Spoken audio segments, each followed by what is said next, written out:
Hey everyone! Welcome back to Learn English with us.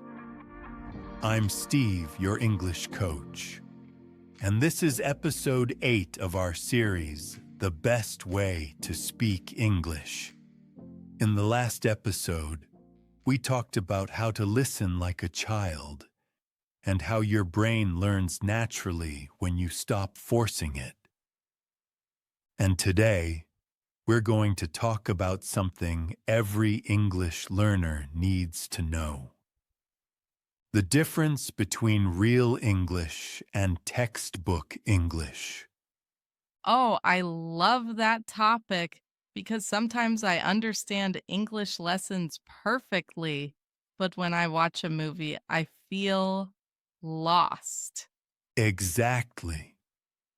That's the difference between what I call school English and street English. Let's fix that today. Part 1. What's textbook English? So Maya, when you were at school, how did you learn English? We learned grammar rules, verbs, tenses, and polite sentences like, "How do you do?" or "I am very fine, thank you." Ha ha ha ha. Yes, classic textbook English. It's correct, but no one speaks like that in real life. For example, when you ask someone, "How do you do?" they might look at you strangely. Real people say, "Hey, what's up?" or "How's it going?" So the grammar book version is technically correct, but it doesn't sound natural. Exactly. It's grammatically perfect, socially awkward. Part 2. Real English is about connection. The purpose of language is not to sound perfect. It's to connect with people. Textbook English is designed to teach structure. Real English is designed to express life. That's why native speakers use shortcuts, contractions, and emotion. For example, I am going to let you know becomes I'm gonna let you know. Do you want to go becomes do you want to go? Right. I hear that all the time in movies. Gonna, wanna, gotta. Exactly. And that's real English. It's not bad grammar. It's spoken rhythm. It's how people talk in the real world. Part 3. The power of contractions. Let's talk about contractions. They make your English sound natural and fluent. For example, I am, I'm, you are, you're, they are. There, do not, don't, cannot, can't. So if I say I cannot go, it sounds too formal. Yes, unless you're in a Shakespeare play. In normal life, people say, I can't go. So contractions are not lazy, they're natural. Exactly. They make your English smoother and faster. Part 4. Real English sounds shorter. Now, let's play a small game. I'll say a textbook sentence and you say the real English version. Textbook. I do not know. I don't know. Textbook. I am going to eat. I'm gonna eat. Textbook. Let us go. Let's go. Textbook. What are you doing? What you doing? Perfect. You see how your English instantly sounds more alive?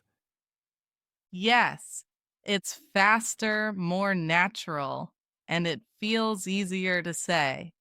Exactly. Because spoken English is full of rhythm and shortcuts, just like music. Part 5. Listening to Real English. To learn real English, you need to listen to real people. Movies, podcasts, YouTube, interviews. That's where English truly lives. So I should stop depending only on lessons and start exploring real content. Exactly. You can still use lessons, but combine them with authentic English. Watch shows like Friends, The Office, Modern Family, or Stranger Things.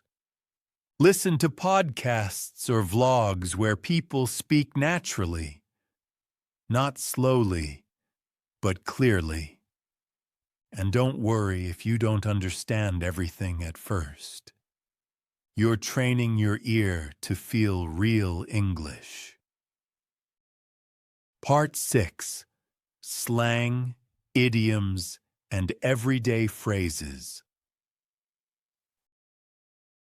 Another big difference between real and textbook English is slang and idioms. Textbooks teach, "I am very tired." But real people say, "I'm exhausted," or "I'm beat," or "I'm dead tired." Textbooks say, "I am very happy." Real English says, "I'm thrilled," or "I'm so pumped." Ha ha! That sounds way more expressive. Yes, because real English is emotional. It uses exaggeration and rhythm, and idioms are a big part of that. For example, "It's raining cats and dogs." "Break a leg." "Hit the books." "Piece of cake." These sound strange literally, but they make English colorful. I love that. It's like learning the culture inside the language. Exactly. Idioms are English culture in words. Part 7. Grammar versus communication. But Steve, is grammar still important? Of course. Grammar gives you structure, like the skeleton of your English. But communication is the muscles, the voice, and the energy. If you only study grammar, your English looks good on paper, but feels dead in real life. If you speak freely, even with small grammar mistakes, people will understand you and enjoy listening to you. So aim for clear communication, not perfect grammar. That's such a relief. I always felt guilty for speaking imperfectly. Don't be. Fluency is not the absence of mistakes. It's the presence of flow. Part 8. Why real English feels alive. Do you know why real English feels so alive? Because it's emotional. Native speakers use their voice like an instrument. They go up and down, change pace, add energy. Listen. No way. Are you kidding me? You're joking. All of these express surprise, but each one has a different feeling. It's like acting. Exactly. English is not only spoken, it's performed. That's why listening and shadowing are so powerful. Part 9. Practice. Textbook versus real English. Let's compare two short conversations. Textbook version. A. Hello, how do you do? B. I am fine, thank you. And you? A. I am fine as well. What are your hobbies?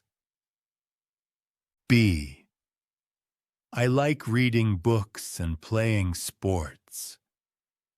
Ha! It sounds like robots talking. Exactly.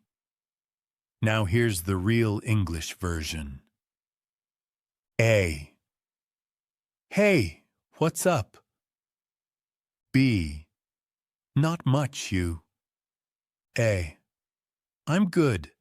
What do you do for fun? B. I love reading and sports, you. A. Nice. Same here. Wow, that's so much more natural. Right? The meaning is the same, but the rhythm and emotion are real. Part 10. How to learn real English naturally. Here's how you can learn and use real English every day. Imitate native content. Copy phrases from your favorite shows or YouTubers. Keep a real English notebook. Write expressions that sound natural, like, that's awesome, I got you. Sounds good. Practice with your voice. Speak those phrases aloud, not silently. Listen again and again. Your ear will start to recognize the flow and rhythm. So I basically have to live in English, not just study it. Exactly. Fluency comes from exposure, not memorization. Part 11. The mindset of real English. Let's finish with a mindset shift. Repeat after me, Maya. I speak English to connect, not to impress. I use real English, not textbook English. I focus on rhythm, not rules. I prefer natural to perfect. I speak English to connect, not to impress. I use real English, not textbook English. I focus on rhythm, not rules. I prefer natural to perfect. Perfectly said, and very naturally too.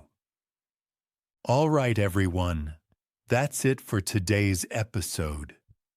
Remember, grammar is the map, but real English is the road. Don't stay in the classroom forever.